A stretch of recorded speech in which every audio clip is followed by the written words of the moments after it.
Pwede ito i-screenshot. Last. JJ. Last.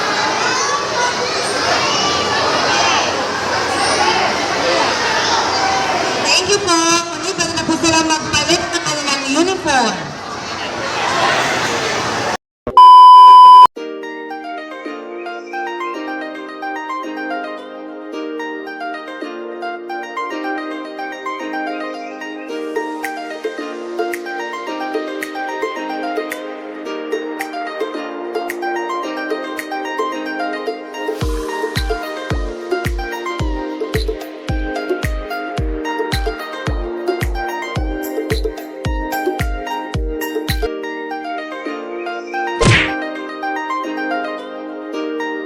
Naira Marquez.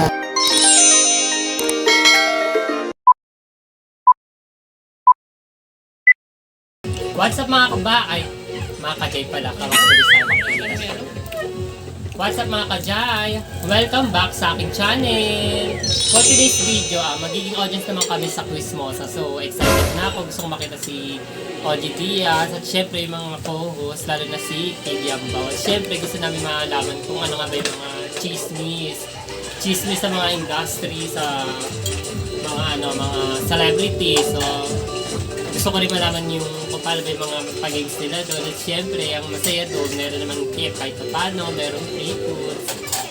Excited na ako. Syempre, makakasama ko si Ate Buko na inyo. So, nakasama ko na siya dati sa ibang vlogs ko, yung 12 AM challenge. So, ayun. So, sasama ko siya ngayon.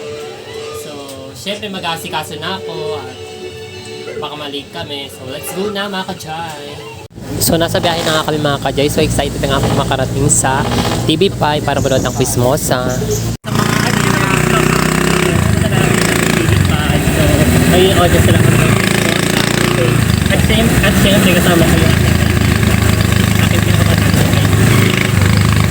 Dati kasi kasama ko sa mga extra siyempre yung audience. Kasama ko siya dati. So naging English sa work. Ngayon, next week pa yung kanya na kasama ko pag-audience. So kahit na paano may free foods naman at siyempre may TV. So walang talo. So let's go. At ayun na mga kajay, nakarating na nga kami sa TV5. So ayan, maraming poster na mga palabas nila.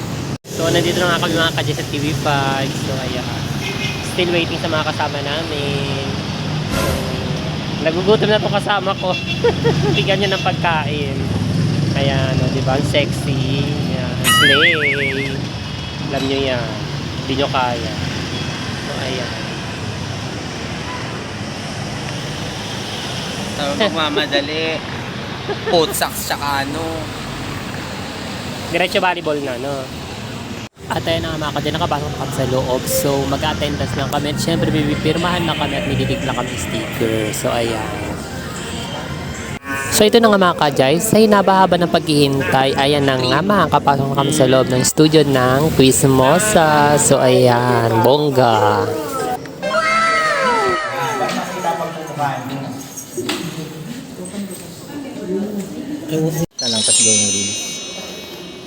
At ayun na mga kajay, natapos na nga yung taping ng Quizmosa. So papakita ko na lang siya pag napanood na namin sa TV. So pauwi na nga kami mga kajay, galing sa taping ng Quizmosa sa TV5. At syempre, ang Ate Buknoy nyo, in lababo, ayan. Jawa-jawaan na, ayan. Nakapag-audience na sa Quizmosa, nagka-jowa na. Di ba Ate Buknoy? Di ba? Oh. Naging audience na ng Quizmosa, nagka-jowa na. Charot lang. So ayan, pa-juwelya na kami. Ingat sa amin mga kasi.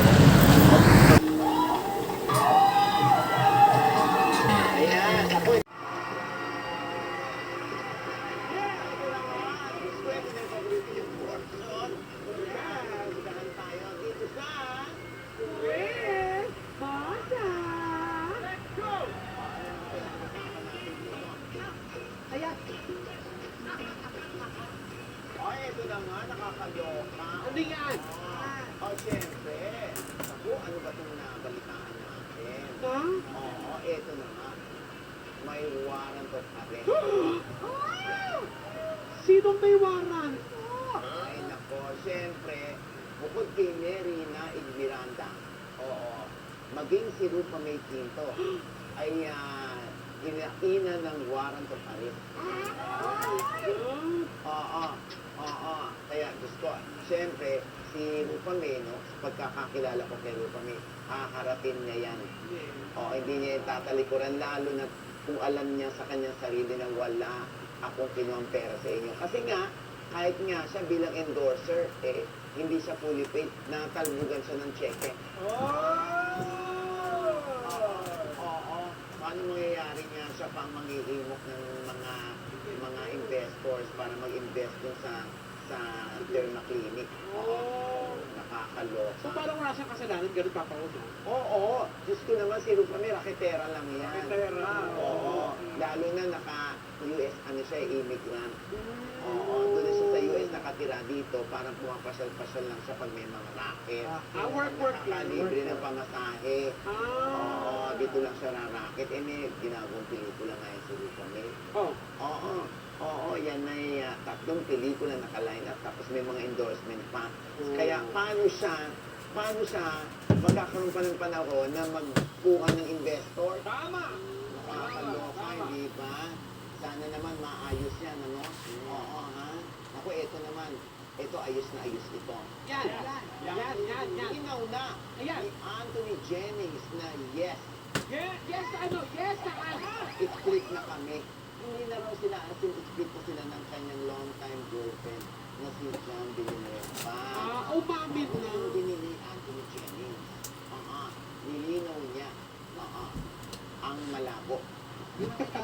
Nilinaw niya. Pamibig ka naman eh. Nilinaw nga niya na friends lang sila ni Maris Racal. Naniniwala kayo doon? Oo. Ha? Oo. Ay, dahil. Oo. Pareho pala tayo eh. Lahat pala tayo. Hindi ako. Ano ba? Nakakaloka ka. Oo. Nananakit ka na eh. Ikaw, Papa, ano ba masabi mo doon? Naniniwala ka ba? Gusto ko maniwala. Na friends lang sila. Naku, alam mo ba, Ton, ang masaklap sumabog na ang ex-girlfriend ni Anthony Jennings na si Jamela Villanueva na naka-live-in pala ni Anthony for almost 7 years. Nireveal nga ni Jam sa kanyang IG stories ang palitan ng harutan ni na Maris Racal at Anthony. Meron pa mga mensahe na tila may naganap na sa dalawa. Sa tono yan ng harutan ng dalawa na nagsimula pa noong June pala. Ang nag-trigger kay Jam kung bakit niya ito inilabas ay dahil sa pambabash ng mga fans ng kanilang love team sa kanya. At gusto na rin daw niyang makamove on. Kaya nito nagawa ang pagsisiwalat ng katotohanan para sa kanya. May ilang netizen nga na nagsasuggest na dapat idimanda ni na Anthony at Maris si Jamela dahil ang paglalabas di umano ng mga private messages in public ay paglabag sa Data Privacy Act. Pero humamig ng simpatya si Jamela sa mga netizen din dahil na rin sa mga ebidensyang kanyang inilabas. Oo, kasi yung incognito media po. Aba ano daw yun? Press con daw yun ng mga, alam mo yung mga may kaugnayan sa relasyon. Si Daniel, split kay Catherine. Yes. Si Richard Gutierrez, split naman kay Sara Labati. Sara Labati. Si Anthony Jennings, split sa girlfriend. Oh. Oo. Kaya nga, yun ang sinasabi nito, na ang preso daw ay talagang para lang sa incognito. Hindi daw hinayaan ng mga reporters na makalapit para magkaroon ng solo-solo interview with lahat. Kasi nga baka kung ano-ano naman itatanong. Oo. Baka out of topic, no? Oo. Nakakaloka. Sa incognito. Correct. Oo. At ito pa, naku. Uy, ikakasal na ba itong si Gerald Anderson? Ano? Paano? Sige. Ano nga? Kwento mo. Kwento mo. Hindi, kasi nga, di ba? Sabi ni Gerald, nagagawa daw niya ang lahat. Oo. Sa panahon ngayon ni Julia. Ngayon sila ni Julia. Kasi parang hindi siya inaawat ni Julia kung ano yung gusto niyang gawin sa buhay.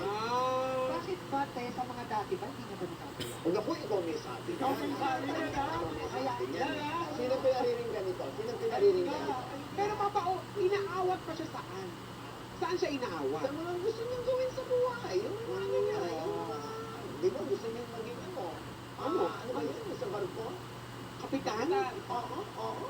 Oh, di ba? Yung lahat ng gusto niyang gawin, hindi siya inaawat, sinusuportahan pa siya ni Julia Barreta. Oo. So yung mga ex, hindi sinuportahan yung gusto niya. Aba, ikaw naman nagsasabi. Kasi parang yun ang pinapalabas mo, papa. Oo, kakaloka ka. Diyos ko, daldalan tayo ng daldalan. Andun yung mga ano, andyan si Vice Ganda. Oh my God! Like na like. Bebe! Oh my God! Daniel Padilla. Oh my God! Ang ganda! Agent Velasquez. Ang ganda. Oh my God!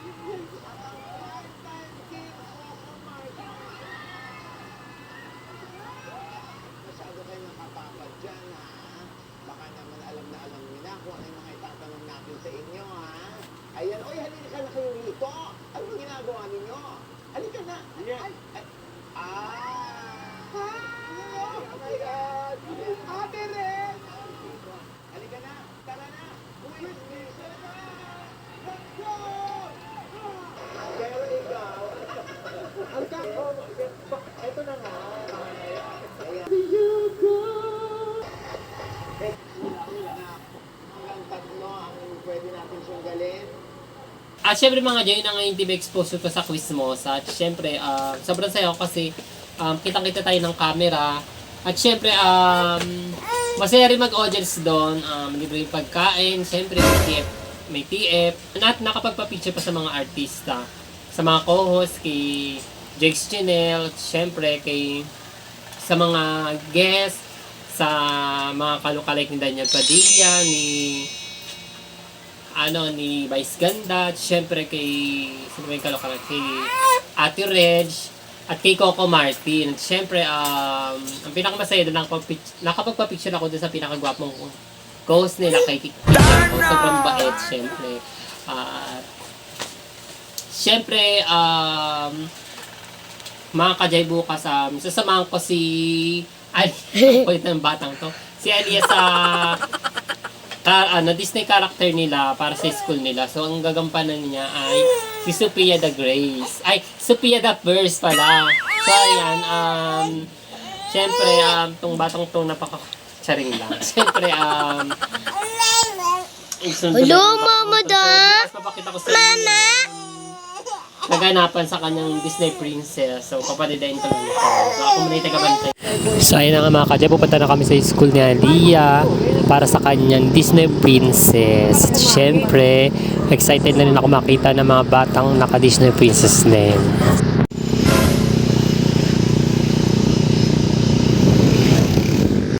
So, nandito na kami sa school ni Aliyah. So, ayan na yung costume ni Aliyah. Napakaganda at bumagay sa kanya. At syempre, kasama rin yung mga kaklase niya. Iba-ibang mga Disney costume, mga costume ng mga bata. So, nakaka-inspired naman. At syempre, ang gaganda nila.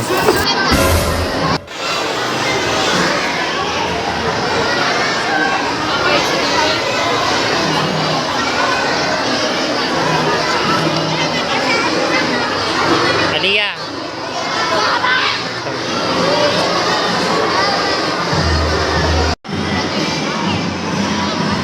Aliyah, tingin ka dito.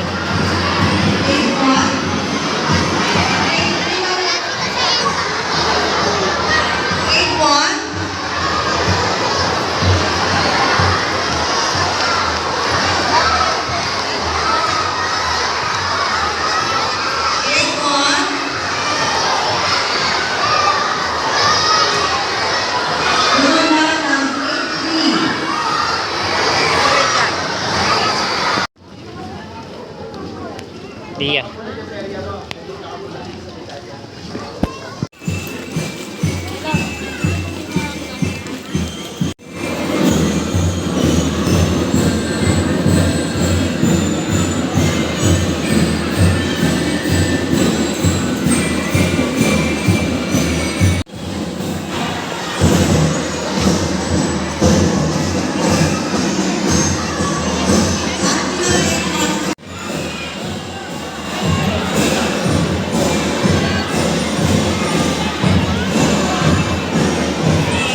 Pwede to i-screenshot.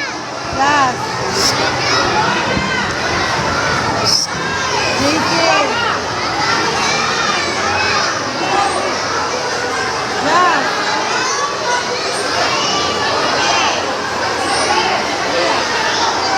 Thank you po. Maliban na po sila magpalit ng kanilang uniform.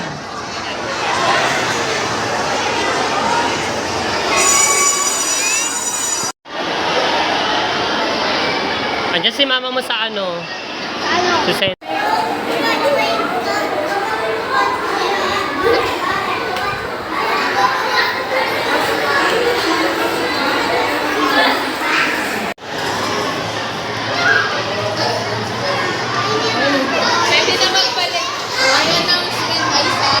So ayun na nga yung mga kaganapan sa Disney Princess ni Aliyah. So wala pang certificate. Sa susunod pa ibibigay yung mga certificate. At syempre, eto si Aliyah, taga-video ko. Say hi!